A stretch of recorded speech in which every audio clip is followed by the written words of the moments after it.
शुक्रवार आचार्य हरिहर शिशु भवन साक्षीगोपाल जिला प्रशासन और जिला शिशु सुरक्षा यूनिट तरफ एकता दिवस पालन और शपथ ग्रहण तथा अणा नवमी राधापाद दर्शन अवसर में शिशु सुरक्षा संपर्कित सूचना शिक्षा संप्रसारण शिविर उद्घाटन उत्सव अनुष्ठित होता।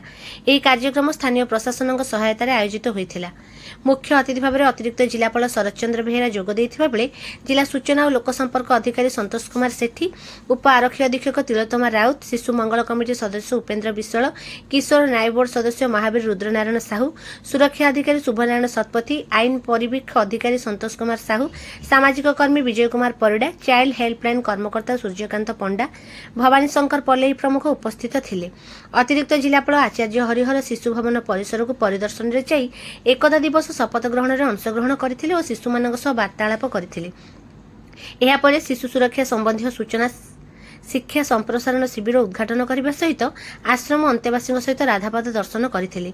जनसमागम को दृष्टि रखी चाइल्ड हेल्पलाइन और जिला शिशु सुरक्षा यूनिट कर्मकर्ता माने शिशु अधिकार, शिशु सुरक्षा, चाइल्ड हेल्पलाइन निःशुल्क फोन नंबर 1098 संबंधी सूचना पत्र लिपलेट बंटन करथिले।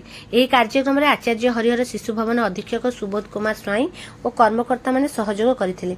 एही कार्यक्रम को शिशु माने उपभोग करने सहित खुशी व्यक्त करथिले।